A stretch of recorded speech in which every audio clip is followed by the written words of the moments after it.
Coming up on this episode of Nintendo Cartridge Society, 19 years later, we're back to finish what we started. It's dangerous to go alone, so the Nintendo Cartridge Society goes with you.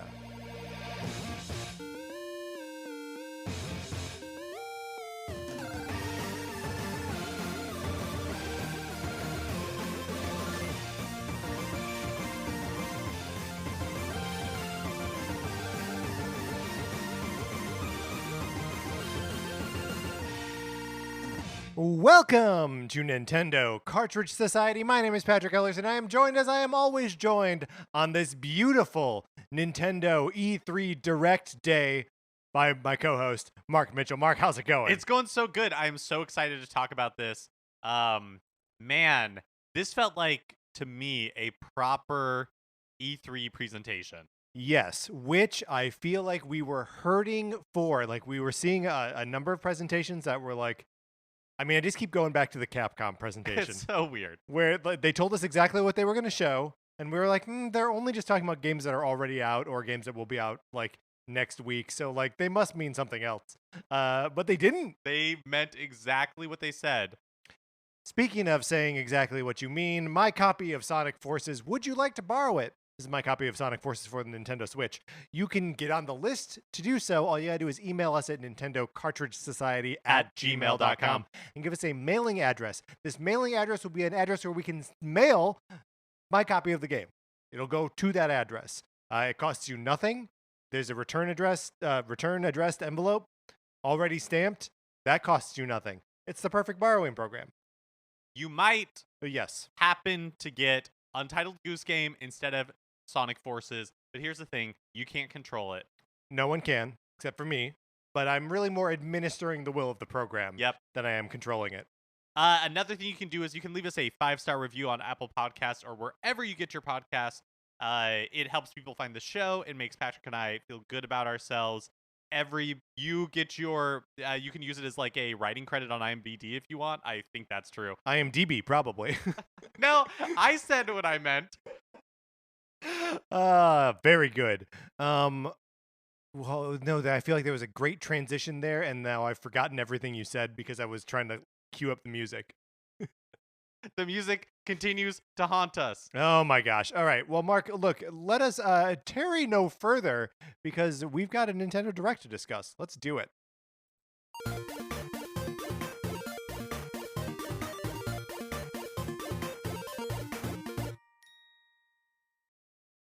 E3 2021, baby. Woo! Hail the conquering heroes. Hey, we can sing together again.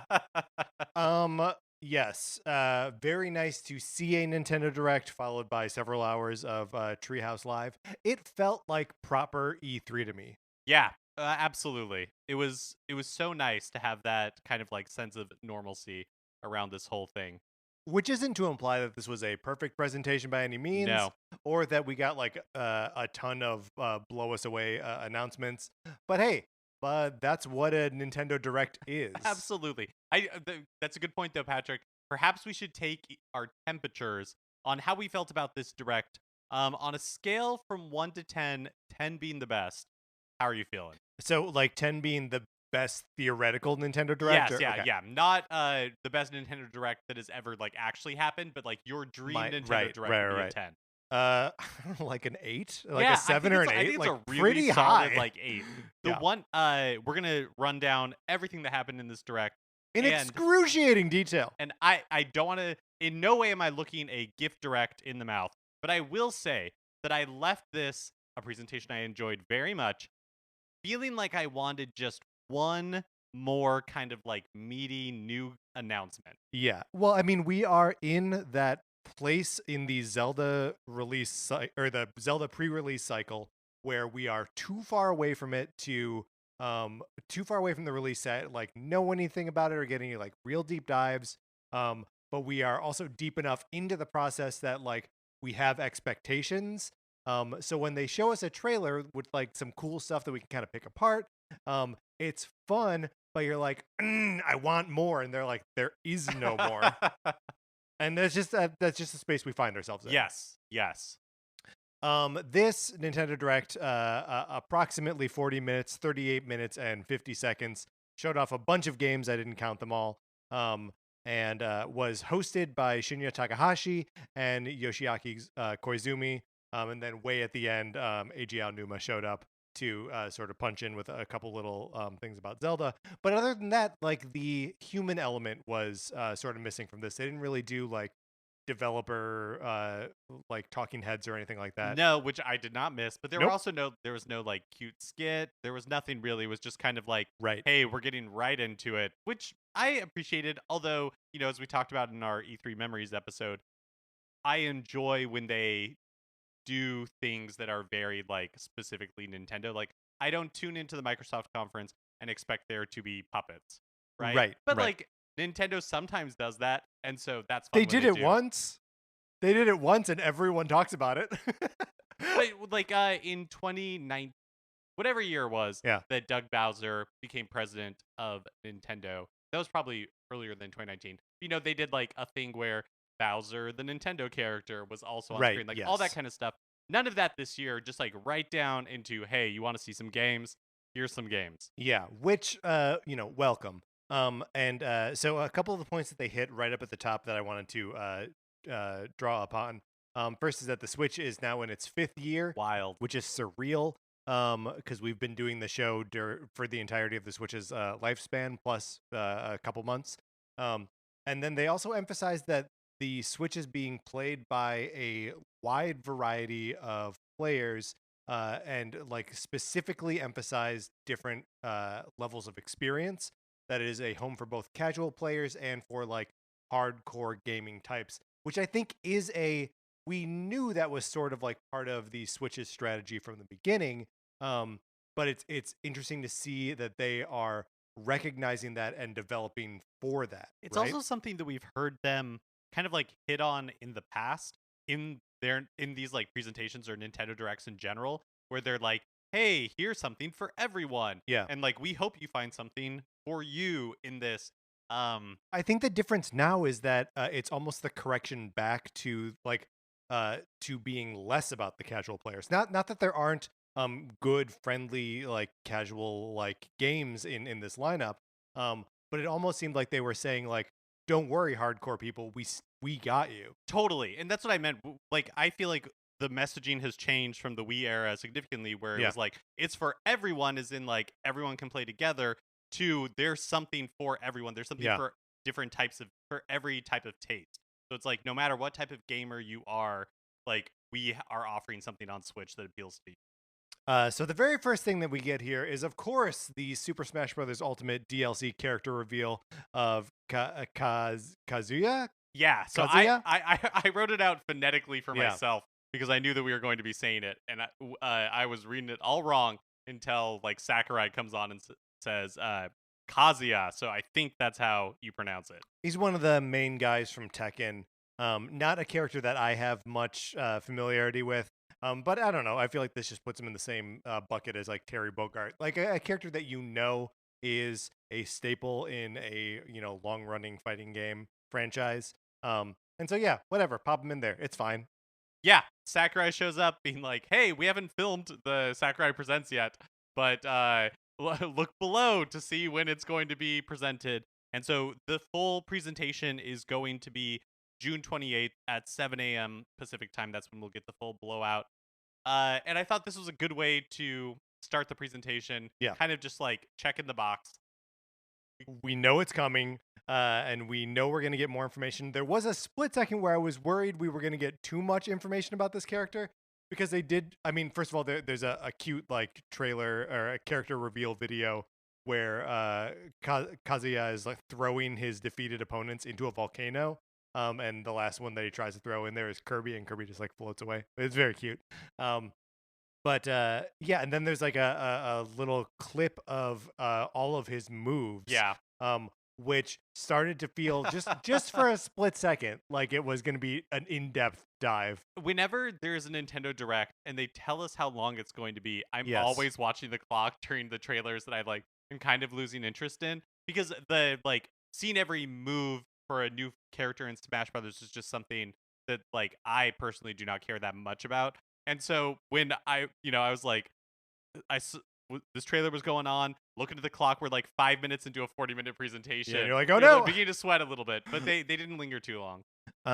So yeah, we will get more information about that in just a couple weeks. And then I expect the character to be released like later that day, Yeah. probably. Which is exciting. It means that this was the only Smash character that was revealed. So we have one left, one still dangling out there. We don't know when, we don't know who. But yeah, just one last piece of Smash Brothers content out there. Next was the pairing of Life is Strange Remastered Collection and Life is Strange True Colors, which are both coming to Switch. Did we know about this, or was it like rumored in some way? Or? We did. So Okay. I think True Colors was. I don't know about the remastered part, but True Colors think was shown off in the March Nintendo Direct. Oh, okay. So or one of the partner showcases, but we definitely knew that it was coming to Switch before. I think this is the first time that we had heard Life is Strange Remastered Collection was coming as well. Yeah, so True Colors is coming out on September 10th, and the Remastered Collection will be available later this year. So I assume later than September 10th. Although I guess they just said later this year, which could just be that could be August. Yeah, could be tomorrow. Yeah, these are sort of telltale like narrative games with not a lot of like active gameplay elements, but just like fun interactive stories. They looked kind of good. Like they showing the gameplay footage. They performed better than I was expecting them to on Switch. Well, the first one is a PlayStation 4 game, I Yeah. want to say, because I remember playing the demo for it at like the first E3 I went to in like 2015 or something like that. But there are a lot of PlayStation 4 games I wouldn't expect my Switch to be able to play. Yeah. That's fair. Next up was Marvel's Guardians of the Galaxy, which we saw shown off at the Square Enix conference a couple days ago. And I have a note here that says, "Wow!" And then Mark wrote in our show notes, "It's the cloud version." I know. Well, when we talked about this earlier today, yeah, that this game was like the one game coming out of the Square Enix conference that was like, oh, this looks really fun. Like this looks really cool. And then so to see it in the Nintendo presentation, I was totally surprised. I was like, whoa, like whoa. This thing, and there was no mention that it was the cloud version. And then later it came out that is how it's not running natively on Switch. It is the cloud version, which is okay by me. I have not played like a full game in using the cloud version, but I did the demo for Control, and the process for me was like super smooth. So I could see myself picking it up this way, especially because it is like it's cheaper than buying it digitally. You know what I mean? Is it? It is. Like it's not the full $60, or at least I don't think Control was. Well, but I mean, it's Control was a game that was coming out like a year or two after its initial release. This is day and date. Yeah, that's true. I have no idea what this is going to be priced at. I tell you what, there's no way I'm going to play this game on Switch. If I play it, I'm going to play it on PlayStation. But that's just normal kind of stuff. Normal kind of stuff there. So yeah, there was a split second where I was super impressed by this, and then Mark, you had to dash my hopes, telling me it's a cloud version. It makes sense though. It does make sense. It's a cloud version. Up next was Worms Rumble, which is an arena shooter with 32 player multiplayer. Comes out June 23rd, so not very long at all. Whenever I see Worms, I have not played a bunch of the Worms games. Whenever I see it, I think a friend of the show, Greg Smith, who I think of as a big worm head. And again, just needs to be reiterated. We are not scared of Greg Smith. We're not bringing up Worms Rumble on this podcast to appease him in any way. We will not be bullied by Greg Smith. Then we're just kind of pounding through some of these kind of throwaway ones, which they went through pretty quickly. But there's Astria Ascending, which is a turn-based hand-painted RPG. This one is so weird to me in the sense that I watched this presentation twice before we recorded. Yes. And I still do not remember anything about this. I think I lost interest both times when this was like going on and like looked away and was doing something else. And it's only on screen for like 11 seconds. So like you can be forgiven. And then 2 Point Campus, which is it's like in the same series as 2 Point Hospital, which is just like a management simulator. But instead of a hospital, this is a university. and it is coming out next year was the release window that they had for it. Up next, they did a little tease. I don't think purposefully to No, but to crank yank the Mhm. Donkey Kong folks, but there was a moment where they're like, "Hey, we're like celebrating the anniversary of this monkey, and it's the 20th anniversary," and you're like, "Okay, well the like, math well, that's doesn't not really, right. Like, yeah, was this Donkey add Kong up." Country? But Would that be right? but No. they kind of draw it out a little bit. 2001: A Space Odyssey parody, but Hmm. it is not Donkey Kong. We're talking about Super Monkey Ball is celebrating its 20th anniversary, and Super Monkey Ball Banana Mania is coming to Switch on October 5th. And Banana Mania is a modern HD remaster of Super Monkey Ball, Super Monkey Ball 2, and Super Monkey Ball Deluxe. They did show kind of like a sizzle reel of all the Super Monkey Ball games. So there was a brief period there where I was confused, Mark. I didn't know what we were looking at. Is Banana Mania all the games? Is it a new game? Turns out it's a remaster of 3 Monkey Ball games. This is a franchise that I am not super into. Great point. I have very little familiarity with them, although like I always hear that they're good. So I don't know. I don't know. I have very little to say about this one. But Mark, let's talk about the next announcement because this feels like the next big Nintendo first party thing. Yeah, this was probably the first announcement in the presentation where I was like, "Oh, this like has the potential to be interesting." Yes, we are talking, of course, about Mario Party Superstars, which is coming out October 29th. So I initially had a kind of negative reaction to this because I was like, what? Why isn't this just because it's a collection of classic minigames and game boards from the first 3 Mario Party games on the Nintendo 64, and I was like, why isn't that? Why aren't we just adding content to the Super Mario Party as it exists right now? Because it is in some ways feature bare, right? There are only 4 maps in that, and like it only recently got updated with online play, which this thing also boasts. And so there was a second where I was like, this is sort of crummy. But the more I dug into what the game actually is, the more I was like, oh, this is their online. Like, this is the one where they're standardizing it so everyone can play it and everyone can play it online. Yeah, I think that's the really important point because and they mention it in the presentation but just kind of briefly, and so it's easy to kind of like miss as the big deal that I think it is. But you're able to play all of the mini games in Super Mario Party Superstars with button controls, Yes, 100%. which means you can play it on a Nintendo Switch Lite, you can play it On Pro pro controllers, controllers, like all that kind of stuff. Whereas Super Mario Party, you could only play with Joy-Con. yes. Which means that, obviously a lot of people are locked out of it from just like the way the Switch they have. Like if you have a Switch Lite, you basically can't play that game, the original Super Mario Party.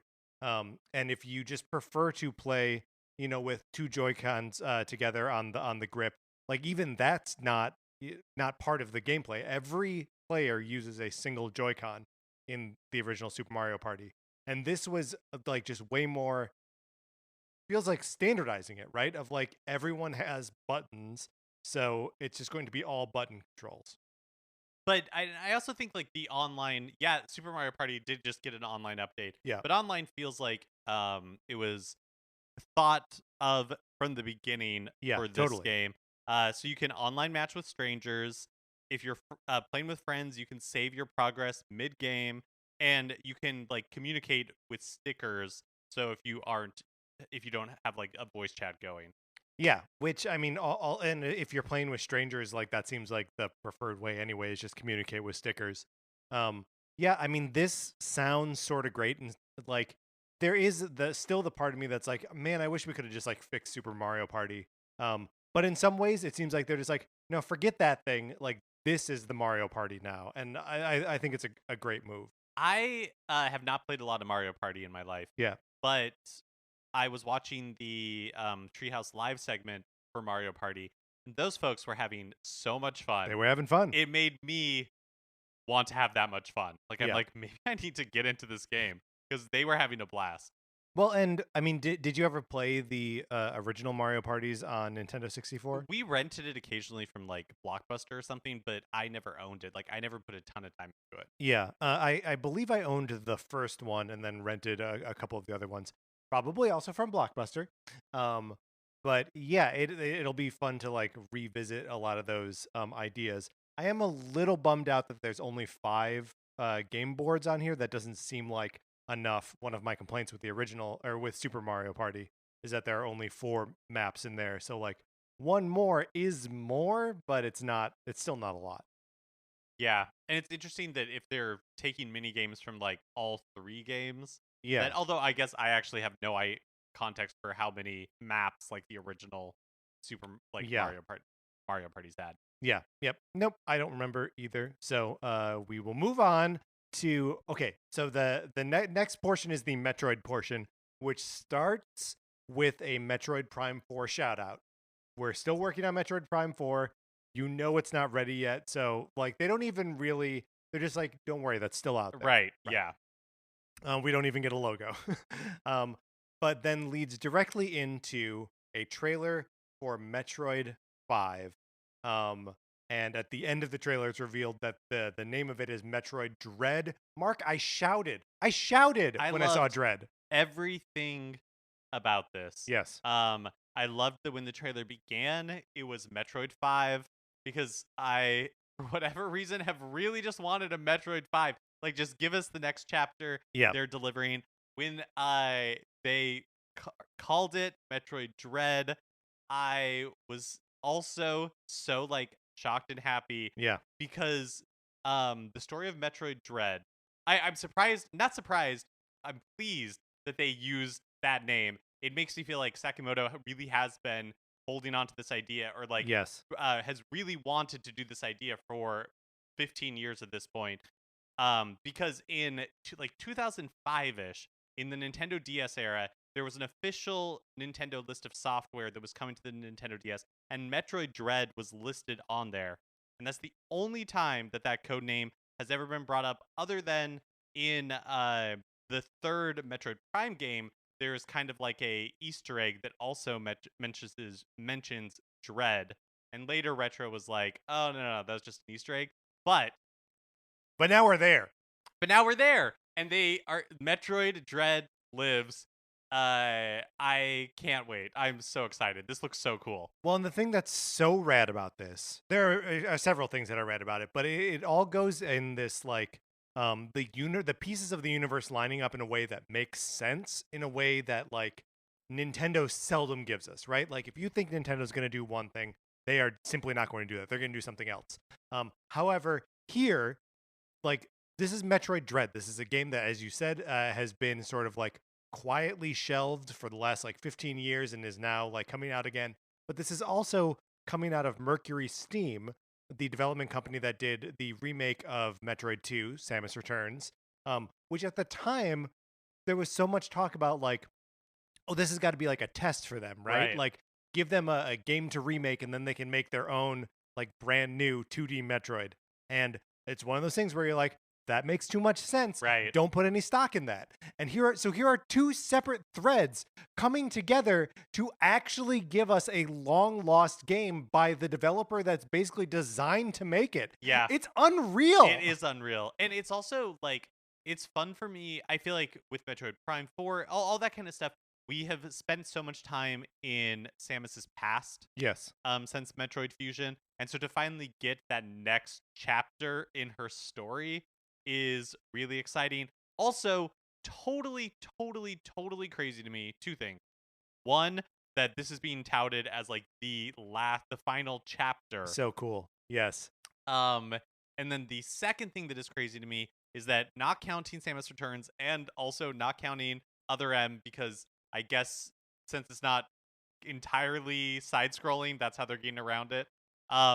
It's been 19 years since the last original 2D side-scrolling Metroid game, which truly is an entire like literal generation of human beings who have not played like a Metroid game like this, who are probably way more familiar with Metroidvania games, like indie Metroidvania games Totally. that Super Metroid is the basis for. And so like I think for a lot of people, Samus is probably like Captain Falcon is to me, where it's like, oh, okay, like this character that I know is from this franchise, but don't have any like personal connection because I have not played games in that franchise a bunch. And so that's kind of mind blowing to me. So when they were like walking through the history of Samus, the history of Metroid, really makes you appreciate, yeah, because it has been 20 years, almost 2 decades since the last time this happened. Yeah, it's just incredible. And this in all of this, we're not talking about like the game itself, right? Which appears to take a lot of its identity from Samus Returns, and all of the sort of additions that Mercury's Steam put into that game, which are the sort of like melee combat where it's like counters, and even some like not counter moves that seemed like Samus was doing, like sort of physical melee attacks, and the free aiming as well. Yeah, but it seems like from the gameplay that they showed that because a lot of Samus Returns was, and I think it was kind of by virtue of the control scheme and only having the one like circle pad on the 3DS, that a lot of Samus Returns was you walk, you stop, you counter, you do combat, and then you move on. Yeah. And it seems like they've paid a lot of attention, including like adding a new like slide move to making combat more like something that happens in motion instead of like something where you just have to like stop and hold still for it. Which is super exciting and means that like the whole pace of the game is just like bumped up.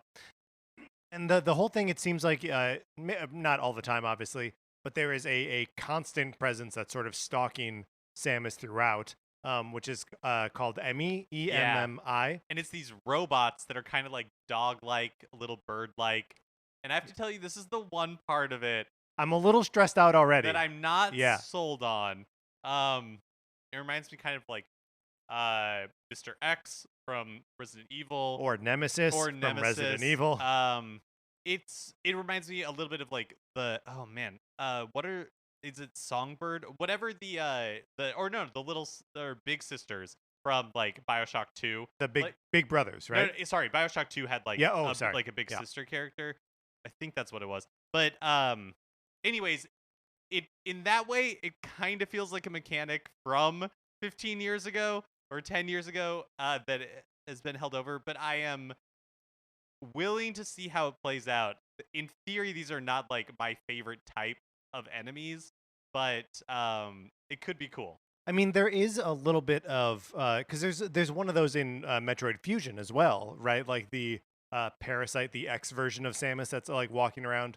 You do have to. It does stalk you a little bit, not quite as actively as it looks like the Emmy is. But I know they were saying, what's the Metroid guy's name? Sakamoto was saying in one of their like interview things that they aired during the Treehouse, that one of the reasons that they weren't able to make this game when they originally wanted to was that they didn't have the technology to realize it. And I was like, that must just be the AI for the stalker character, I imagine right? too. He also said, which again I thought was really interesting, kind of how like open and transparent they were about the history of this game. They also said like, and then after that, like we tried again to make it, and it didn't, and it didn't work out. And so this is kind of like the third attempt at bringing Metroid Dread to life, which is again like so interesting to hear. Nintendo doesn't really talk about that kind of stuff very much, and the whole way that it was couched with like the beginning with Sakamoto just giving this interview talking about Metroid Dread, talking about Metroid and Samus in general, and then finding out this is kind of like the end of her story in whatever that means.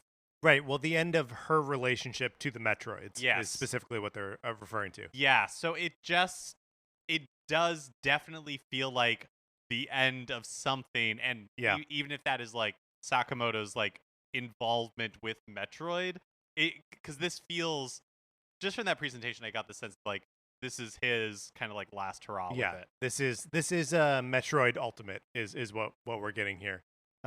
So there was also revealed a 2-pack of amiibo featuring Samus and the Emmy, and then also later during the Treehouse, a special collector's edition. Ooh, so good.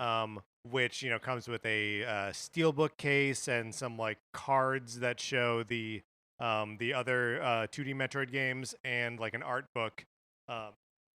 All of these things went up for pre-order on various retailers. I don't know if they ever went live on Amazon, but this if you were plugged into any of the like pre-order stuff today, this was one of the most impossible things to like lock down.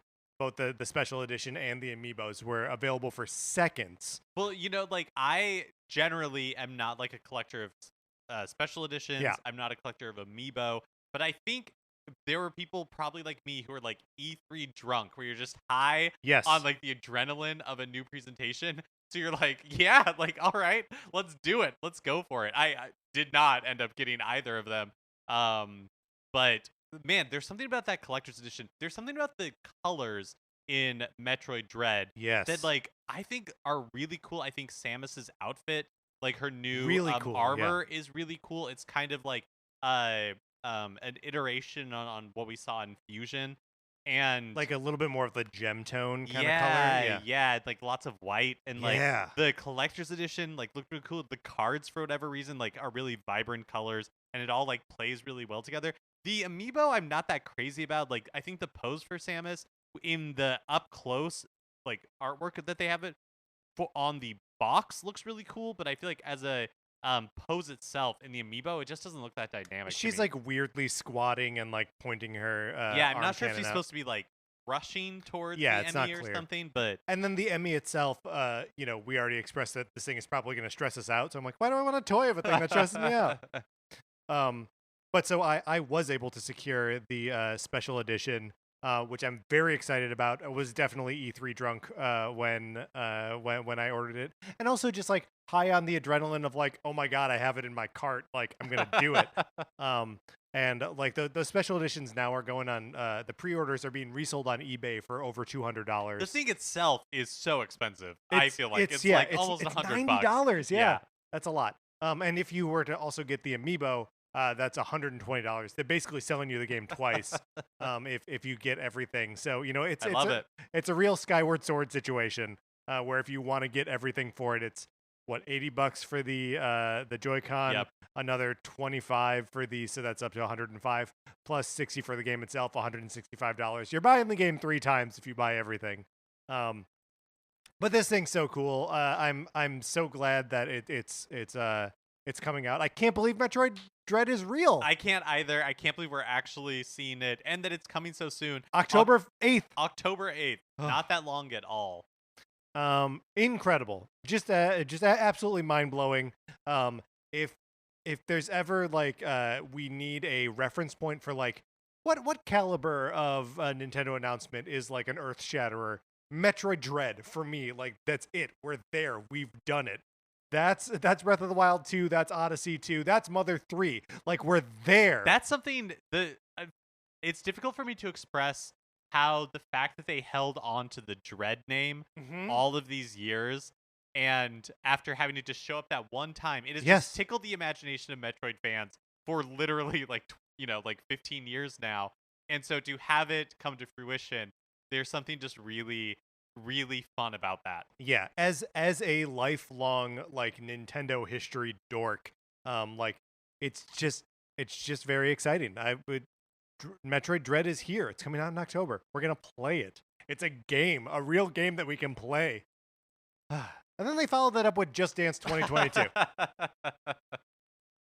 Coming out November 4th. This is again just sort of quick bullet points here. We got Cruis'n Blast, which is this from the same people that did Cruis'n USA? I don't know, because who knows if that if that publisher or developer even exists anymore. I will say, the Cruis'n name triggers such like happy memories to me as a kid. Totally. That the idea of like Cruis'n Blast, okay, like I might check that out. Like that could be fun. Yeah, it's I gotta say this was one of the games that like seeing it in this presentation, I was like, oh, that looks bad. Yes. Like it does not look as though it is performing at a high enough level to be sold in 2021. But here we are. and that is coming out as a console exclusive on the Switch this fall. And then next up was Dragon Ball Z Kakarot plus the Power Awakens set of DLC. So that's just all of the Dragon Ball Z Kakarot stuff coming out September 24th on the Switch. And then back to Nintendo first party stuff. Mario Golf Super Rush coming out June 25th. This looks fun. That's just next week, isn't it? Yeah, it's like next Friday. Real soon. So, I don't know if I plan to buy it, but what about you? Yeah, I don't know. I mean, I'm excited by the idea of a golf game. For some reason, knowing that it's out in just like a week and a half, I'm like, oh no, I don't know if I'm ready for that. Yeah, I don't. Yeah, and I feel like this is a game that I would want to play with people, and there are so many games like that I never end up playing with people, and so because like battle golf looks or like speed golf, it looks like so much fun. Those multiplayer modes. There are two of them. There is both speed golf and battle golf, and both look like fun. I feel like this is possibly the universe just being like, I should just invite friends to do things. Yes, I don't really do that. Yeah, same. And it's also like, just invite friends to come over. You don't even need the game. Yeah, you've got other games you can play with people. And then sort of, they did mention that the game will be supported with free updates after launch, including new courses and new characters. And they showed Mario golfing around New Donk City. So I assume that that's one of the new courses that they'll be adding to the game after release. Yeah, I'm kind of just expecting now that this will get the same kind of support that Mario Tennis Aces did. Like that kind of like year-long cadence of every once in a while getting new characters and stuff. To me, that just feels like table stakes. Like I feel like that is what I expect from Nintendo now. On these types of games. Totally. Yeah. I mean, it's exactly what we saw from Mario Tennis Aces. It's basically what we saw from Splatoon, which also got like paid DLC. It's exactly what we saw from ARMS. Like, it's pretty standard at this point. Then also keeping it in the realm of games that we already know about and are coming out very soon. Monster Hunter Stories 2: Wings of Ruin, which is coming out on July 9th, got another showing here. And still a mention of the demo that's out on June 25th. And you can carry your save data over from the demo to the full version of the game.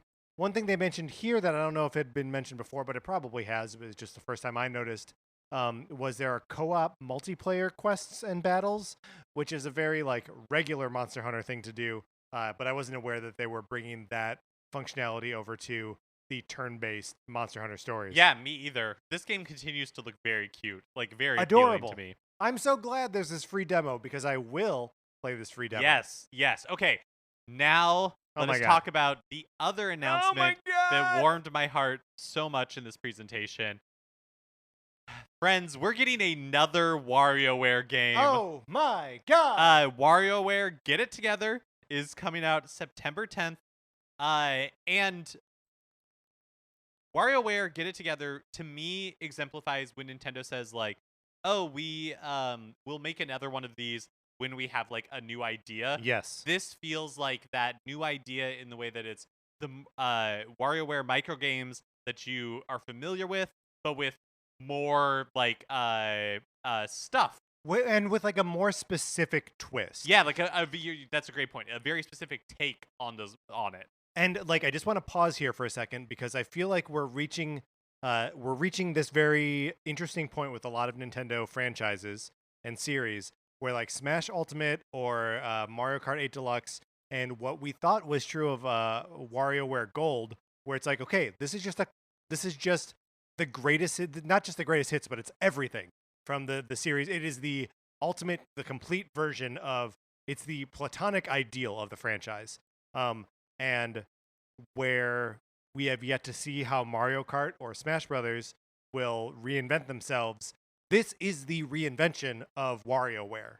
Yes, and I couldn't be more excited. One of the things that I really liked about WarioWare Smooth Moves on the Wii is even though it was not a like multiplayer game in the sense that you could have two players playing at the same time, it was very much had this feeling of a party game, and everybody could be in the room like enjoying it, taking turns playing the micro games and doing the ridiculous moves.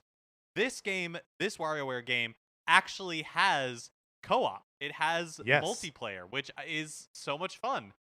And I let's drill into the like actual gimmick of this because it's so interesting to me. That instead of like playing the game as like a disembodied like basically you normally play these games as the micro games as yourself, right? Right, like you are like the characters, Yeah, but you're playing everything kind of like as that character, like in the first person. So yeah, when that's you're right. playing the micro games, it's like pull the hair out of the guy's nose. It is you doing that using a stylus, using like a touchscreen, using whatever. Using a Wii remote, yeah. Uh-huh. And this is all you will be controlling members of the WarioWare cast, and each of them, every character has a different like set of moves and attributes that you have to take into consideration as you are trying to control them around this micro game to achieve whatever goals. Yeah, so before you go into a level, you pick like the 3 characters from the roster that you want to go with you. But what you aren't able to control is which character you'll have to control in each micro game.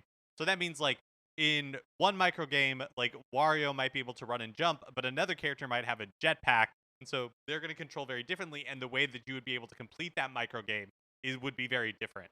Right. Which means that for however many micro games there are in here, you just have to multiply that by the number of characters to really get at the huge variety of experiences that you'll have trying to play these games that last for like 4 seconds each. Right. It's so exciting. And then take that and almost like double it, because with the co-op, yes, each of you will have your own set of 3 characters that could potentially have to be controlled in the micro game. It just sounds like such fun chaos, a really fun take on what WarioWare can be. I'm so excited for this. Yeah, I'm also just absolutely thrilled with it. And again, it is interesting to me that this game, much like the Mario Party Superstar, is like, no, you're controlling this with buttons. Like, these aren't motion control games. These aren't like waggle games. There's no pointer controls. It's all you're controlling your little guy on the screen with the buttons on the Joy-Con. I also love that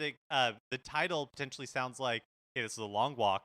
But imagine it's like a sports movie about like an underdog sports team. One of the kids is nicknamed WarioWare. This is the perfect line of dialogue. WarioWare, get it together! Yeah, no, it's this for me. I know I already said Metroid Dread, which I mean I feel like just eclipses it because it means we're part of history. But like a WarioWare, and just in terms of like pure game news, this is so exciting. The most exciting. Yeah. Up next was Shin Megami Tensei 5. Sure looks like a Shin Megami Tensei game. Presumably, I've never played one. November 21st, worldwide, which is a first for the franchise. It was interesting in the little bit of Nintendo Treehouse Live that I saw where they were playing this. It was still unlocalized. So basically, like the person playing, the game was in Japanese, and he was just being like, "Oh, this is what this character is saying."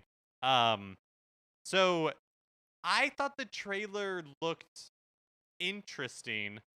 I don't know that I'm like super hyped for this. Yeah, I'm definitely, this is one I'm just gonna straight up skip. But like this was every now and then Nintendo gets like too deep into their descriptions of the games in the direct, where it's like, yeah, I get the enemies have weaknesses. I get it. Like, it's a video game. And this was definitely one of those where like they just showed it in a way where I was like, okay, I understand what this is. But also like, you start off as like a kid at a high school, like boarding school in Japan, and then you get teleported off to this desert, where demons and stuff are. And it seemed like we were just in that sort of drab beige desert setting for the rest of the trailer, which doesn't like scream high adventure to me. It screams like technical limitations or budget limitations. So I don't know. For me, this didn't look great. Here's what I'm grateful for Shin Megami Tensei 5, and I think like other Atlas games, like I'm not saying that every Japanese developer is moving away from this sort of thing, but I liked how kind of like Japanese it is. Yes, like it feels very much like a JRPG. Whereas you watch the Square Enix conference, you watch some of the other stuff, and it feels like more and more companies are kind of like moving away from that and trying to appeal to audiences outside of Japan, which I can totally appreciate. But like as a kid, I grew up loving Japanese games, loving Japanese RPGs. And so I am happy to see that sort of thing is still being like developed and still like available. Yeah, absolutely. It's like moving past the point of like, no, that the American audience isn't going to understand what like a dumpling is or whatever, and like having to just change localized stuff beyond recognition.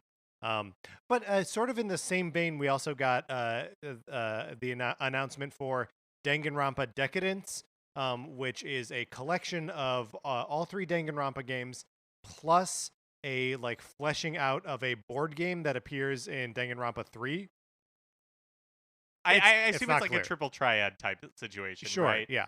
I have never played any of these games, but I think they'd be right up my alley, right? I They're think all so like too, murder yeah. mystery, like adventure game type thing. They're like murder mystery adventure game slash battle royale. Slash like high school stuff Yeah, going on. yeah. Yeah. And yeah, so another Japanese high school game. Weirdly, they said this is a physical exclusive to Nintendo Switch. If we have a third one of these in the coming day, that's a trend, right? Yeah, I think so. I mean, but this is just physical on, I don't know, it doesn't matter. All four games are also available separately digitally on the eShop. But as a collection, it's only coming to Switch.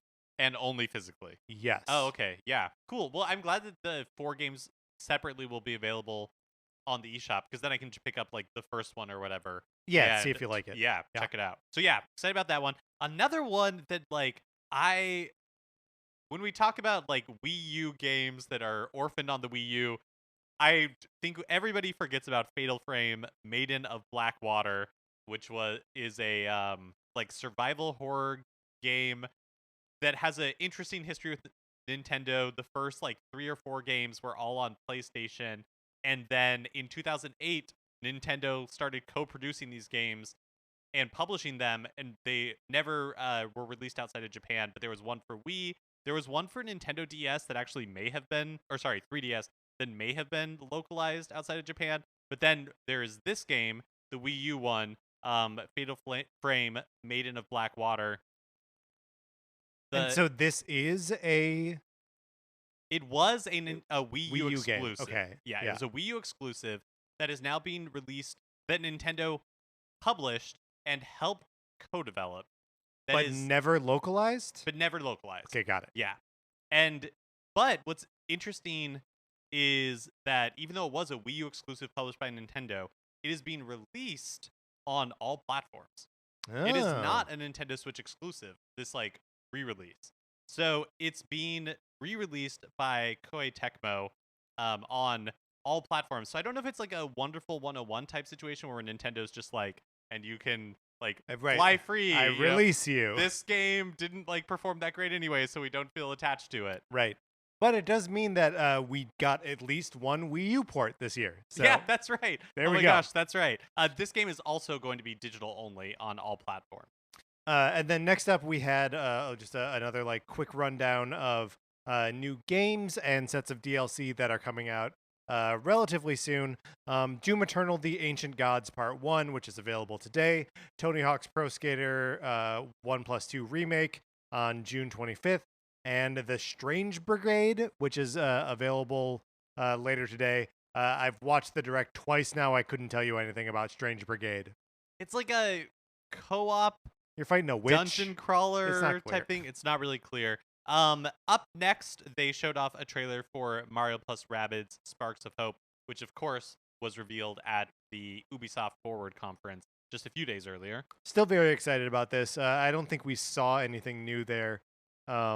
But it'll be exciting when we get to hear more about this game. And then it was followed by sort of a mind-blowing... I couldn't believe it. I didn't see this one coming for sure. Look, we made a lot of predictions, and a lot of them were wrong.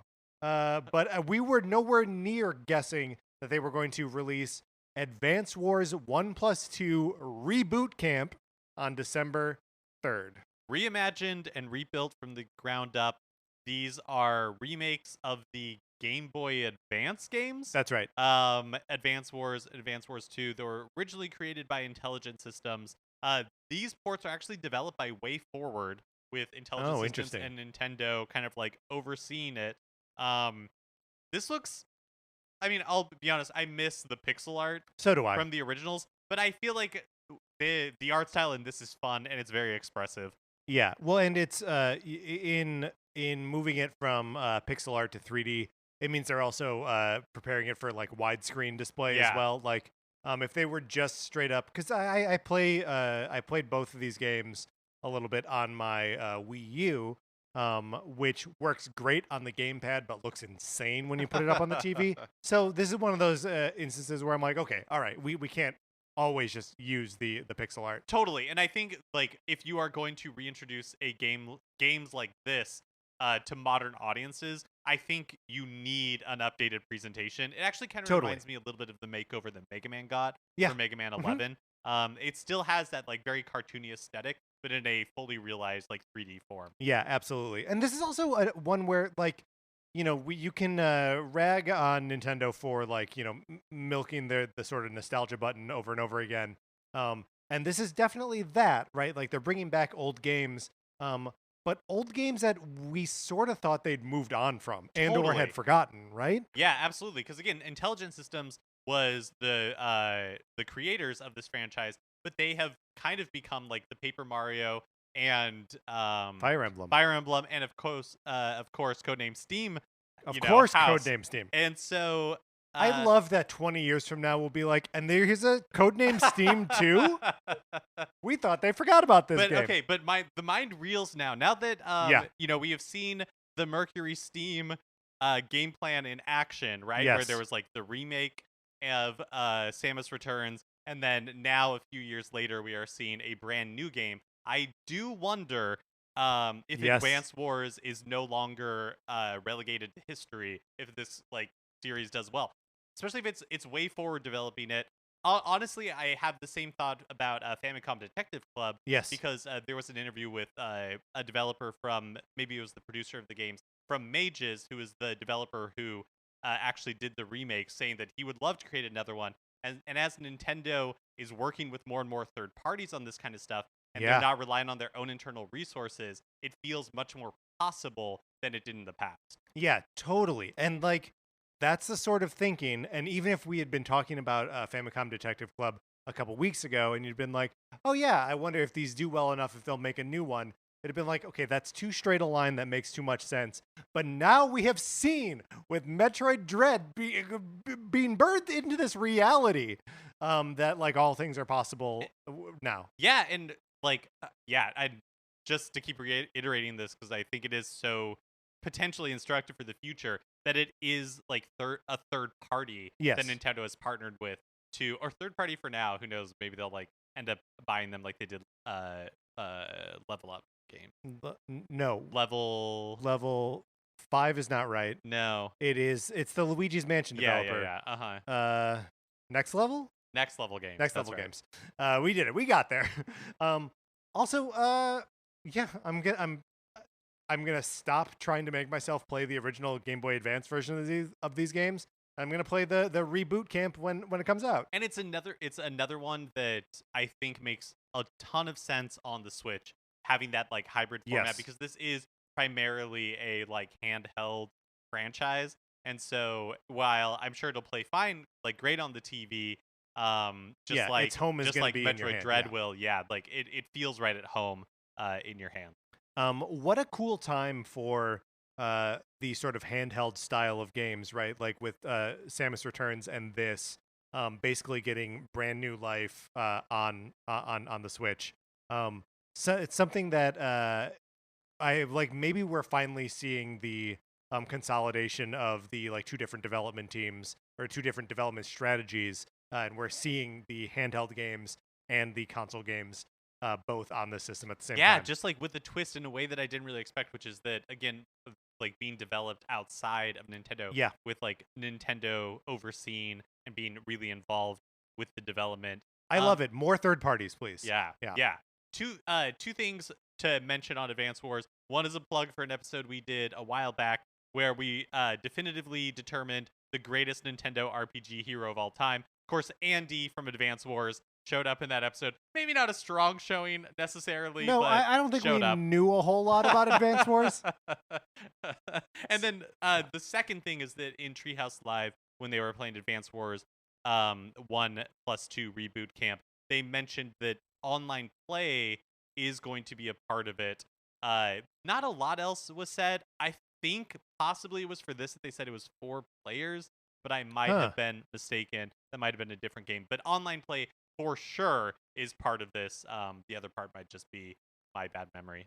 Very cool. I also expect that we will hear more about this game in an upcoming direct. December 3rd is a while from now. We will absolutely get another big direct holiday game, Advance Wars 1 and 2. Reboot Camp. How do you feel about that name? Love it. Does it feel, because reboot to me implies the beginning of something new. So I would say Advance Wars 3, all but confirmed. All right, Mark, we've been screwing around for like an hour. Let's get into the Zelda stuff, which is hosted by Eiji Aonuma. Looking great as always. What a handsome man. I love his presence on screen. Well, yeah, absolutely. And I love that he has become like the he gets his own segment. Yes. Of on his own set. Nintendo Directs. Yeah, very like somber looking black background. I do want to say before we get to Aonuma, the way this is introduced is that Takahashi and Koizumi are like, and like, hope you've liked everything you've seen. Here's like the last thing we have to show today. Yes. And it goes directly into a trailer for Hyrule Warriors Age of Calamity DLC before we see Aonuma. So it's just like, here's the last thing we have to show you. And then it goes right into Age of Calamity DLC. And at that moment, I knew we were getting a trailer for Breath of the Wild 2 because I was like, there is no way that they are ending the show on DLC for Hyrule Warriors. The DLC it got a name, I think is the first time that we've seen a name for Wave 1, which is Pulse of the Ancients. And it revealed the new playable character is a Guardian, which is rad. And then the new weapon for Link is like a Guardian leg, which he just seems to like snap open, and there's some like magical sinewy thing. Just I don't know. It looked crazy and almost made me want to like pick the game back up. And it comes out on Friday, not that long, real soon. So this is all fine. Then Aonuma shows up and is like, "Hey, so we've got some Zelda stuff to talk about." First, as you know, of course, Legend of Zelda Skyward Sword HD is coming out on July 16th. No real news here. No. Mentioned the playing with the either motion controls or controlling the sword with the right thumbstick. No other mentions of quality of life improvements. So I don't think there are any in this game. Yeah, I don't know. I can't remember in the lead up to like Wind Waker HD or Twilight Princess HD if they really spent a lot of time. Yeah. Did they spend a lot of time like talking about what they updated? I don't know if they spent a lot of time, but they definitely said like you will have to collect fewer tears of light. And I remember they were like, we sped up the boat. Yeah. I mean, like all of these, they were very like upfront with that stuff. And also, we didn't see the Skyward Sword amiibo in this, which again is fine. Like it's already been announced. That wouldn't be news here either. But they're just sort of like, I think they're to the point where they're just ready to push this thing out and be done with it. I think so too. I still think that there are going to be like changes to the game that they aren't like advertising. Sure. But yeah, I agree that it seems like they're just ready for Skyward Sword to be released. Then Aonuma revealed the Legend of Zelda Game & Watch in celebration of the 35th anniversary of the Zelda series. In acknowledgement, I would say. Yeah. He says the series has reached its 35th year. Here is this Zelda Game & Watch. Kind of careful not to say this is a result of that. Right. But then also says, and this is a thing that I flagged and was like, uh-oh. Totally. He says, we have no other campaigns or Nintendo Switch games planned in celebration of the anniversary. Do we believe that? I do believe it. I feel like Nintendo does not lie to us. Nintendo does not like directly lie to us. And I don't think there's any reason for him to say that unless it is true, unless it is to manage expectations. So that would mean no Wind Waker HD, no Twilight Princess HD, no Ocarina of Time HD, no Majora's Mask. None of these like rumored upscaled Zelda games. Those would be new Switch titles. Yeah, I mean, and I still think like I can see the logic of them doing that if for like a 35th anniversary. but I also think there's no good way to do it if you're releasing Skyward Sword right now. Yeah. Like it's just too it's just too much Zelda, I Yeah, think, totally. to be The like games take too long to play. yeah, here's like a Skyward Sword, here's Wind Waker HD, here's Twilight Princess HD. We're rolling this all out like in the next 8 months. Like it, it I can totally understand why they're like, no, we're just gonna do Skyward Sword HD, and not to get ahead of ourselves too much, but based on the tiny bit that we see in Breath of the Wild, the sequel to Breath of the Wild, and how the sky plays such a large part in the like Yeah. 90 seconds that we saw, I do also wonder if Skyward Sword is on the brain at Nintendo on like Aonuma's team right now, and that it is almost a deliberate choice Yeah. that like Skyward Sword is being showcased right now. Yeah, I would believe that. Okay, so back to the Zelda Game and Watch. It is not, as I at one point hypothesized, the dual screen like clamshell Zelda Game and Watch. It looks a lot like the Mario one, except with green in the place of red. And it plays The Legend of Zelda, Zelda 2, The Adventure of Link, and The Legend of Zelda Link's Awakening, which is an incredible little array of games. It also features the Game & Watch game Vermin with Link as a playable character. It's like a whack-a-mole style game. And it has both a regular clock and a stopwatch, and they're both playable. And the playable theme on the clock is the original Zelda, and the stopwatch is Zelda 2. Another totally superfluous $50 Nintendo toy that I pre-ordered immediately. This one actually feels very much like when they did the Game & Watch for Mario's 35th anniversary. Yeah. That felt like a special, like cool, like whoa, that's so like weird. Like it doesn't really make sense what's happening. Like the Right. mashup between these two things. But okay, yeah, I'm totally going for it. This one feels to me almost like they're just like, we know that this is almost obligatory. Right. We know that like we're just kind of doing this because we know collectors are going to buy it. Right. Like their hearts do not feel in this one to me. But it's still cool. I mean, I don't disagree with anything you're saying. But it's still at least as cool as the Mario Game & Watch. Which, I mean, I don't get much use out of it anymore. But like, I don't know, I'm starting back work again in an office tomorrow. I will bring the Mario Game & Watch and put it on my desk. Well, and maybe you'll be able to use this one as a clock, because you can't really use the Mario one as like an actual clock, right? You can if you have it plugged in. The plug is in a weird place, so like it becomes a little bit prohibitive.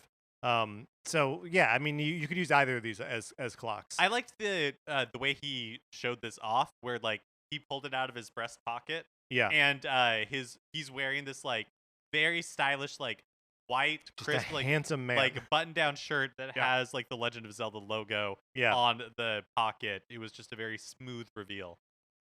Do you think Nintendo has more of these in them, or is this it? Mario gets one, Zelda gets one. I mean, it's an easy $50. It is an easy $50. You get it out of me, no problem. Every time, once a year, I'm there. All right. Then the last look of anything that we see here is a trailer for the sequel to The Legend of Zelda Breath of the Wild. We don't have a name for the game yet. They are not calling it Breath of the Wild 2, at least not officially. And we saw this trailer. Mark, what did you think of the trailer? I thought it was cool. Yep. But I was not blown away. Like, I'm still really excited for this game, but the trailer didn't really do anything one way or the other for that excitement. Yeah, there were a couple moments of like surprise and excitement during that trailer, but I would say generally speaking, it doesn't touch the first trailer that we saw for Breath of the Wild 2 years ago. Yeah, I completely agree. I think okay, two things. One that what we saw looks simultaneously different, but also very much like Breath of the Wild. And that was almost like not a bummer, but it just like didn't do anything for my excitement, because obviously I loved Breath of the Wild. It's maybe like my favorite gameplay and experience of all time. And I am so excited for more of it, but I also need it to be like different. You know what I mean? Yeah. And there wasn't enough in this trailer that felt like unique. Yeah, well, it's interesting, right? Because okay, um, I think one of the sort of like lingering questions that we had from the original trailer, two of them, right? One is like, does this game take place like underground, and is Zelda a like main part or like playable character? And at the very beginning of this trailer, she falls into a pit and you never see her again for the rest of the trailer, right?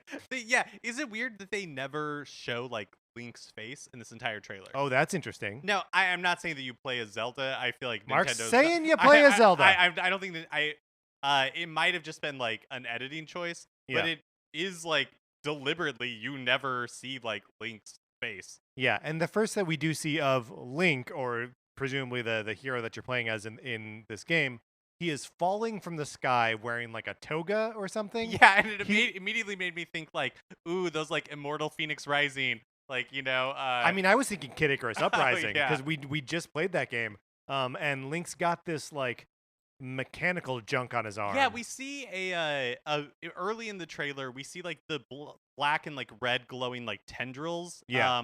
that are kind of like coming up out of the earth. We see them wrapping themselves around his arm. Okay. And so that's what I'm assuming it is, like he's like damaged is damaged some way, or he gets power some way, is what I took from that. Yeah, I mean, it looks to me like he's got a like that ancient technology from Breath of the Wild Mhm. is like a gauntlet on his arm, Yeah. and he's wielding some manner of power from that. And whether that's like the replacement for the Sheikah slate in this, like that's how he's accessing the Mhm. runes. He has a power glove. He has the power glove. It's so bad. And yeah, so we see what appear to be like two different Sheikah powers. That's just what I perceived at Yeah. any rate.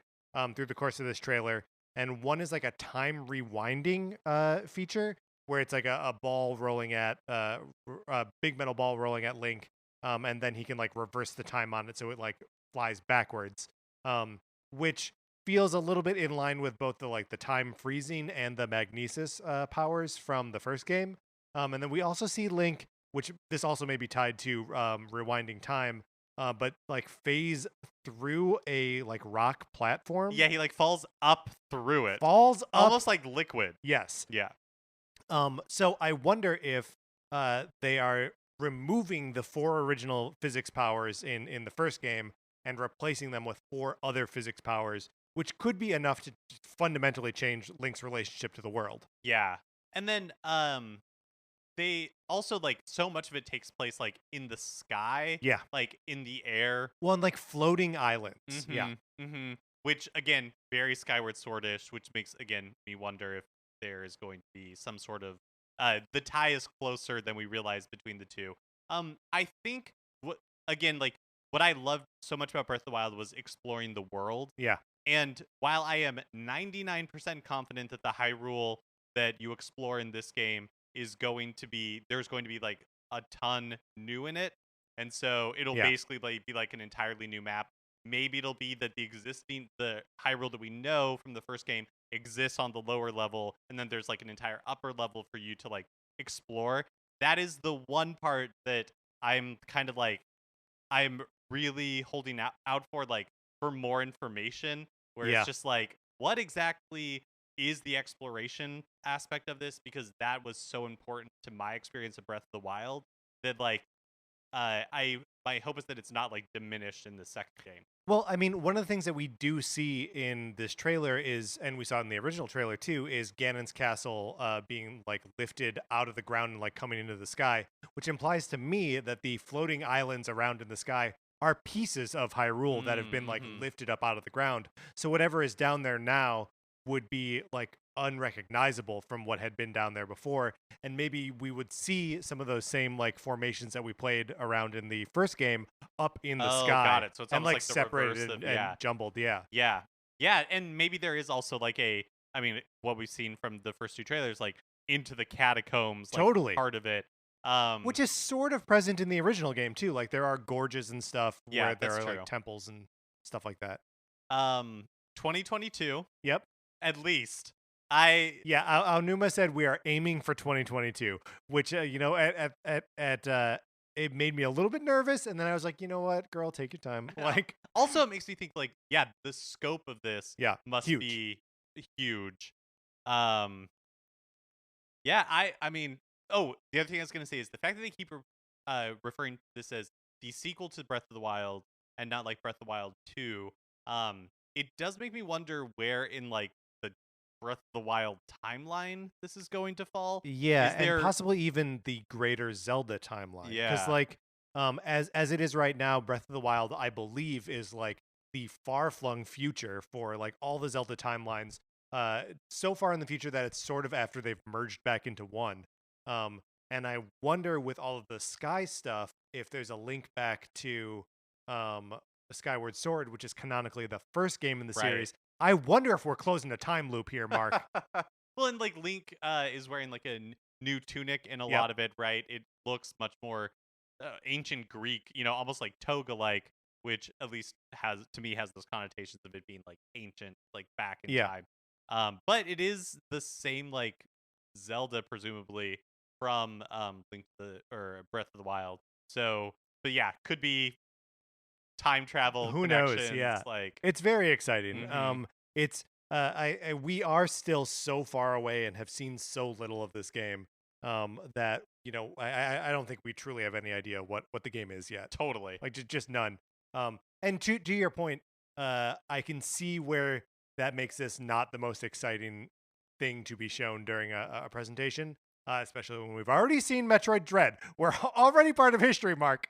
Um, that this, well, very exciting, um, will be exciting again in a future direct, and I just want to experience that excitement over this excitement. Yeah, again, like the reveal was so huge, So huge. and then this is like, okay, it's still coming, Yeah. Yes. but it's coming not for a while, and I you get the feeling that we're not going to see this baby for a long time, Right. right? Like can't imagine they're going to pull it out in September or in like December. I think like the next time we probably hear something E3 will be 2022. like when they're getting ready to kind of roll it out. Yeah. Um. All right, Mark. That we've gotten to the end of this Nintendo Direct. We've talked about it now for longer than it was actually airing. I think almost by double. Yep. Do you any further conclusions to draw about the year off that Nintendo took from doing E3 presentations?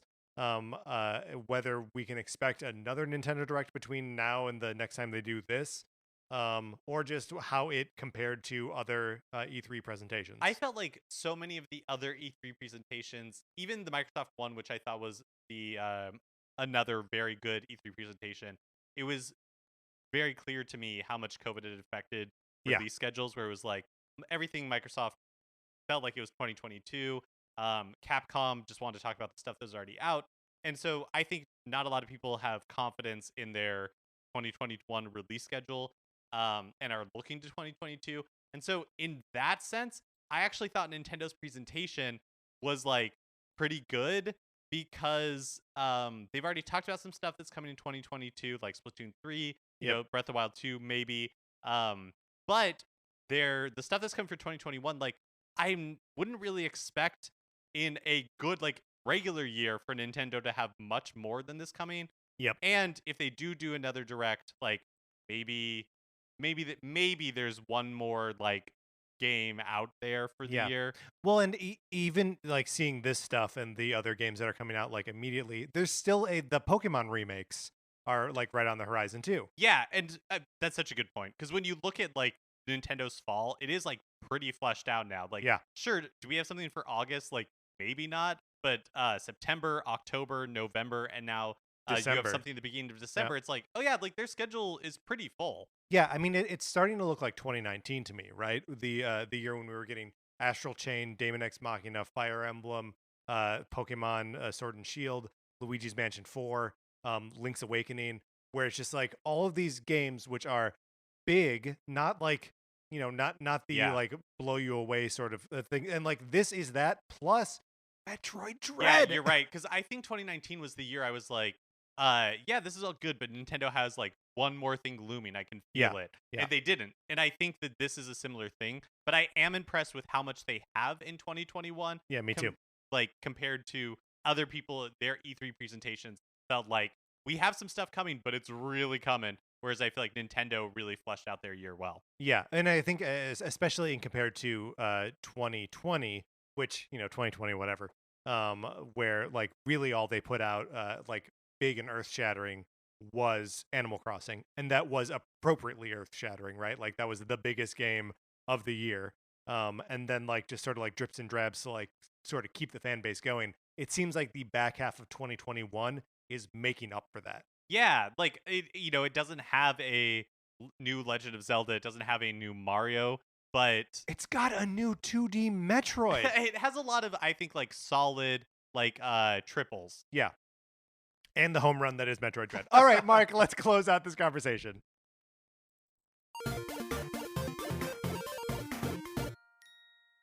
Of course, that is just what we thought and felt about the Nintendo E3 Direct for 2021. If you have any thoughts that you would like to share with us, please email us at nintendocartridgesociety@gmail.com.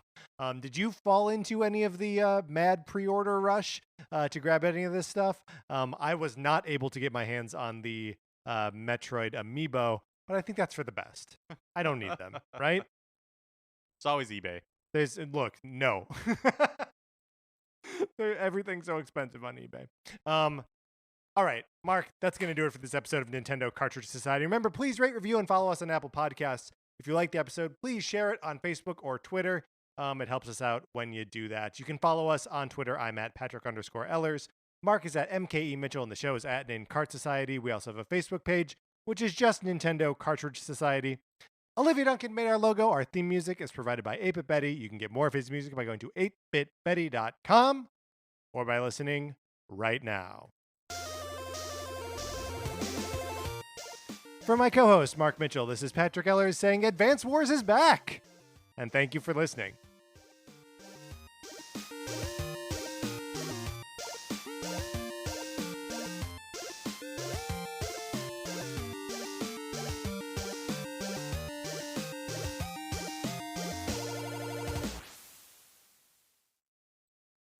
Hey, it's Mia. Hey, it's Allie. And we host the Rom-Com Review podcast, P.S. I Love Rom-Coms. Each week, we'll have incredible guests come and discuss a new rom-com, grand gestures, meet-cutes, and of course, that elusive chemistry. Mia, what are you doing holding that giant boombox over your head? I'm hoping to win over listeners with this grand gesture. Take us back! Find a new episode every week. And subscribe on Apple Podcasts or wherever you get your podcasts. Brought to you by Campfire Media. Wow, you're still holding that boombox. Yeah, I've got great upper body strength. Thanks, CrossFit. Yes, I love rom-coms.